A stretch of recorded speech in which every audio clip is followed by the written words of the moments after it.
অভাবী মানুষকে সবাই ভয় পায়, কারণ না সে খারাপ নয়, ভয় পায় যদি কিছু চেয়ে বসে।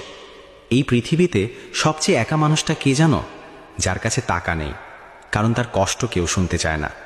রাস্তার পাশে দাঁড়িয়ে থাকা মানুষটার চোখে তুমি তাকাও না, কারণ তুমি জানো সে হয়তো কিছু চাইবে। তুমি মুখ ঘুরিয়ে চলে যাও, যেন সে মানুষ না, একটা বোঝা। কিন্তু কখনো ভেবে দেখেছ সে কেন চায়? সে শখ করে হাত বাড়ায় না, পেটের ক্ষুধা, পরিবারের দায় আর জীবনের কঠিন বাস্তবতা তাকে বাধ্য করে।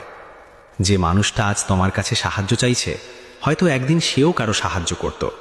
সময় বদলেছে, পরিস্থিতি বদলেছে, কিন্তু মানুষের চোখের পানি বদলায়নি। আজ তুমি তাকে এড়িয়ে যাচ্ছ, কাল হয়তো তুমিই দাঁড়াবে তার জায়গায়। কারণ জীবন কাউকে আগাম সতর্ক করে না। তাই কাউকে ছোট করে দেখো না, কারো কষ্টকে অবহেলা করো না, কারণ একটা ছোট্ট সাহায্য